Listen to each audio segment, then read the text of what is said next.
Muy bien, muy buenas noches para todos. Esta clase que vamos a ver ahorita va a ser huesos de la cintura pélvica, fémur proximal y articulación de la cadera. Mi nombre es Kevin Gaviria,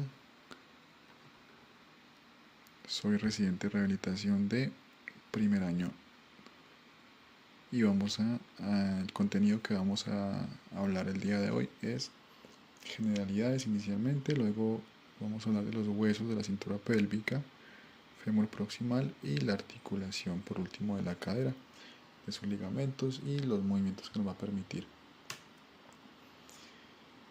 En cuanto a las generalidades, entonces tenemos que la pelvis proviene el nombre pelvis del latín cuenco, que hace referencia a esa estructura pues digamos hueca que caracteriza la cintura pélvica. Además, esta cintura constituye la porción inferior de la cavidad abdominal y va a ser parte del esqueleto apendicular inferior y es la que va a dar como esa transición entre los miembros inferiores y el esqueleto axial y obviamente pues va a unirlo al esqueleto axial. La podemos dividir entonces en pelvis menor y pelvis mayor y esto en relación al pubis. Podemos trazar una línea desde la primera vértebra sacra hasta el borde superior del pubis y dividirla en estas dos cavidades. Digamos que la pelvis mayor va a estar superior y va a estar más en relación, digamos, con la cavidad abdominal y la pelvis menor con la cavidad como tal pélvica, en la cual van a estar los órganos pélvicos en las mujeres, por ejemplo el útero, va a estar en parte también la vejiga a este nivel, entonces básicamente nos va a servir como referencia anatómica. Las funciones de la cintura pélvica va a ser principalmente la de resistir ese peso que cae sobre la parte superior y transferirla precisamente desde el esqueleto axial a los miembros inferiores, principalmente obviamente en la bipedestación y en la marcha. Cuando estudiamos marcha la pelvis es importante también evaluarla, su disociación. A veces hay marchas patológicas que están asociadas a una falla en la estabilidad de la misma, entonces es importante conocer su estructura. Va a ser importante para zona de inserción de los músculos locomotores, posturales y además de la pared abdominal y contiene las vísceras pélvicas y abdominales. Entonces la pelvis ósea va a estar compuesta por tres huesos, ¿listo? El ilion, el isquion y el pubis, que van a ser pues formar el hueso coxal como tal. Y además aquí vamos a describir también el sacro que hace parte de esa cintura pélvica, listo, a nivel posterior. Entonces el ilion, el isquion y el pubis son huesos que en la infancia van a estar separados por un cartílago trirradiado, que ya vamos a verlo, y que a medida que envejecemos, pues a nivel más o menos de la adolescencia, se suele ir osificando hasta formar un solo hueso coxal. Aquí vemos una imagen entonces, una radiografía de un hueso coxal en un niño, ¿sí? Donde podemos ver el cartílago trirradiado, que al lado derecho podemos identificar mucho mejor. A este lado tenemos este cartílago que se llama trirradiado por sus tres líneas que convergen a nivel acetabular y que, como digo, pues en los lactantes y niños eso no está osificado, pero a medida de que envejecemos, de que nos volvemos adultos, se osifica. Entonces aquí están ya los reparos como tal óseos a describir. Tenemos una vista lateral del hueso coxal, donde lo más llamativo va a ser inicialmente el ilion, que es el más grande, tiene forma de abanico, ¿sí? Todo esto es el ala del ilion, ¿listo? Si nos vamos a nivel anterior, sabemos que esta parte es anterior porque aquí está el tubérculo del pubis. Tendremos entonces la espina ilíaca antero-superior y la espina ilíaca antero-inferior. A nivel superior entonces la cresta ilíaca, que tiene un labio externo, que es el que podemos ver aquí en su cara lateral, y vamos a ver luego que esa cresta tiene un labio interno también en su cara medial. Hacia posterior tenemos dos espinas también, una espina ilíaca postero superior y una espina ilíaca postero inferior. De esta espina ilíaca posterior inferior se desprende esta escotadura ciática, ¿listo? Que es la escotadura ciática mayor, que ya va a estar en relación también con el isquion. En esta ala del ilion hay tres líneas importantísimas que son las que nos van a dividir la zona de origen de los músculos glúteos. Una línea inferior, glútea anterior y una línea glútea posterior. Entonces a nivel del cuerpo tenemos ya que se va a relacionar el cuerpo del ilion con el acetábulo, ¿sí? Este es el labio del acetábulo. Tenemos entonces hacia inferior el isquion, que es este hueso que tendrá un cuerpo y una rama. A nivel de la rama tiene un tubérculo o una tuberosidad isquiática, y a nivel superior de su cuerpo tendremos su relación con el acetábulo y además la espina isquiática o espina ciática y la escotadura ciática menor a este nivel. Si nos vamos hacia anterior e inferior tendremos el pubis con su característico tubérculo a nivel anterior y una rama superior e inferior, la inferior en relación unida al isquion formando el agujero obturador, y a nivel superior tendremos entonces su relación con el acetábulo. En su cara medial el hueso coxal entonces tiene un ala, ¿sí? También esta misma ala va a estar en relación a nivel superior con el labio interno de la cresta ilíaca y la línea intermedia que ya había mencionado también en su cara lateral. Esto es anterior por la tuberosidad del pubis aquí, entonces aquí tendremos la espina ilíaca antero superior, hacia inferior la antero inferior, y si nos vamos hacia atrás tendremos sus contrapartes, espina ilíaca postero superior y postero inferior. La postero inferior va a estar en relación con la carilla auricular o cara auricular para articularse con el sacro, y hacia superior la tuberosidad ilíaca. Si vemos entonces también esta cavidad que hay aquí, es la llamada fosa ilíaca, donde va a estar el músculo ilíaco. Ya vamos a ver exactamente su zona de inserción, de origen, perdón.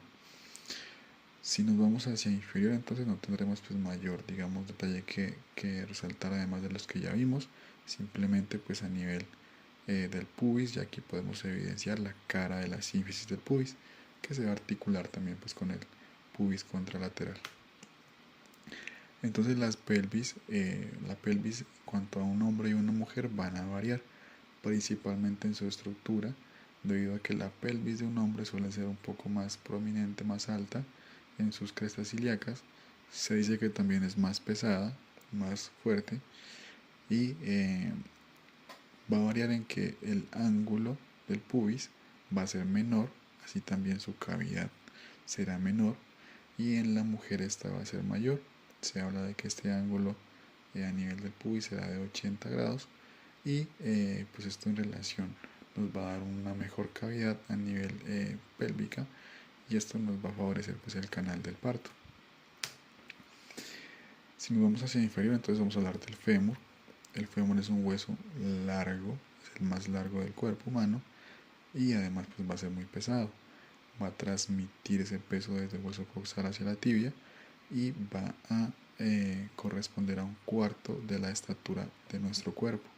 Tiene una convexidad anterior que favorece esa transmisión de peso, y tiene unas inclinaciones, unos ángulos fisiológicos que en la infancia a nivel proximal es mayor de 135 grados, pero a medida que envejecemos por ciertos fenómenos de remodelación reduce hasta 120 grados. Además tiene un ángulo de torsión que suele ser fisiológicamente de 12 grados. En su visión anterior entonces podemos ver sus estructuras anatómicas, sus detalles anatómicos en su porción proximal. Tenemos aquí la cabeza del fémur y la fosita para su ligamento, que ya lo vamos a ver también en articulación, su trocánter mayor, su trocánter menor y su línea intertrocantérica, su cuerpo y su cara posterior igualmente, el trocánter mayor, trocánter menor, y todas estas líneas van a ser sitio de origen e inserción de múltiples músculos. Entonces ya vamos a ver exactamente qué músculos llegan aquí. A nivel de su tercio distal tenemos entonces su epífisis distal con sus epicóndilos, que van a estar pues en relación a la articulación de la rodilla, tanto medial y lateral, y sus fosa intercondilia y sus tubérculos de los aductores, donde van a insertarse esos músculos importantes en la aducción. Entonces, en cuanto al origen e inserción de los músculos, vemos que en la fosa ilíaca tenemos acá hacia superior el origen del músculo ilíaco, que previamente había mencionado describiendo este hueso. Tenemos a nivel del sacro el músculo piriforme en su cara anterior. En las crestas ilíacas también tendremos en la antero superior el sartorio y en la antero inferior el recto femoral. Así como también tenemos a nivel del isquion básicamente que todos los aductores. ¿Listo? Obviamente pues esto ya habría que estudiarlo un poco más a detalle ya en la sección de músculos, pero básicamente tendremos aquí a este nivel del isquion aductores, ¿listo? En su cara anterior. A nivel de la cara anterior del fémur también tendremos lo que son parte del cuádriceps, que son los bastos, basto medial, basto intermedio, aquí a este nivel, basto medial aquí y acá el basto lateral, que se van a continuar a nivel de la cara posterior. Esto pues en relación a la torsión embriológica que tiene el fémur. A nivel del trocánter mayor, entonces van a estar las inserciones de los músculos piriforme, del glúteo menor y del músculo obturador. En el trocánter menor tendremos también la inserción del músculo iliopsoas, que es un flexor de la cadera. Y en su cara posterior, como les explicaba, a nivel del fémur, hay mayor tipo de zonas de inserción y de origen, donde tendremos casi todos los aductores también, parte del cuádriceps, y obviamente pues los que son ya como tal músculos que participan en la articulación de la rodilla, como por ejemplo el músculo bíceps femoral. Muy bien, a nivel del isquion posterior entonces tendremos aquí la zona de origen de los músculos isquiotibiales. Por ejemplo, aquí tenemos el semimembranoso, tenemos el bíceps femoral y el semitendinoso, que son los que forman los isquiotibiales. Importantes entonces estos músculos para lo que es la extensión de la cadera y flexión de la rodilla. A nivel de la cresta ilíaca, aquí tenemos las líneas que previamente había mencionado, que dividen la zona de origen de los músculos glúteos, tanto el glúteo menor, glúteo medio y glúteo mayor. Estas son unas referencias anatómicas que podemos tener entonces clínicamente a nivel principalmente del ilion. Tendremos la cresta ilíaca posterior superior fácilmente palpable, la cresta ilíaca anterosuperior también puede ser palpable a nivel de y obviamente pues también toda la tuberosidad ilíaca, la cresta ilíaca y también el trocánter mayor puede ser referencia anatómica palpable. La articulación de la cadera entonces es una articulación sinovial esferoidea que está compuesta por la cabeza del fémur y el acetábulo y tiene un ángulo de inclinación normal de 125 grados. Este fémur va a sufrir una torsión a nivel embrionario, ¿sí? en la embriogénesis, que es la que nos va, digamos, a dar esa capacidad de marcha y de poder caminar en bipedestación.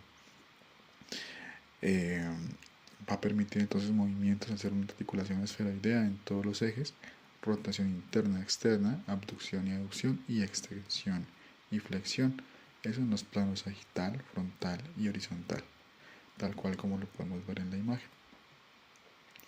Los ligamentos que la componen entonces tenemos el ligamento iliofemoral o el ligamento en Y, que es el más fuerte de la articulación, que se va a originar a nivel de la porción superior del acetábulo y va a ir hasta la línea intertrocantérica. Este es el principal ligamento de la cadera y va a permitir a evitar que se luxe a nivel anterior principalmente. Si nos vamos entonces a su cara posterior, podemos ver acá el ligamento isquiofemoral que va de posterior a anterior y eso explica pues esa rotación que tiene el fémur a nivel de la embriogénesis y vemos cómo carece de ligamentos a este nivel. Entonces todos se van hacia anterior precisamente pues por esa embriogénesis de que el fémur sufre una rotación. Y acá también tenemos el ligamento tensiliofemoral o en Y. Si quitáramos el ligamento, entonces si expusiéramos la cabeza del fémur, podemos ver el ligamento de la cabeza del fémur, que es esta estructura que sale en la fosita de la cabeza y se inserta a nivel del acetabular. Aquí tenemos los ligamentos cortados, el ligamento en Y, que podemos verificar de que están todos en relación a la línea intertrocantérica. A nivel del agujero obturador también podemos identificar una estructura, una membrana, que es la membrana obturatriz, que permanece, pues, que le da como ese sello a este agujero y solamente digamos que deja el espacio para el paso del paquete neurovascular obturador o obturatriz. Estas son las referencias bibliográficas por si quieren, digamos, ampliar el tema. Traté de hacerlo muy cortito para que sea más como orientativo. Espero haberles ayudado y voy a estar subiendo otros videitos.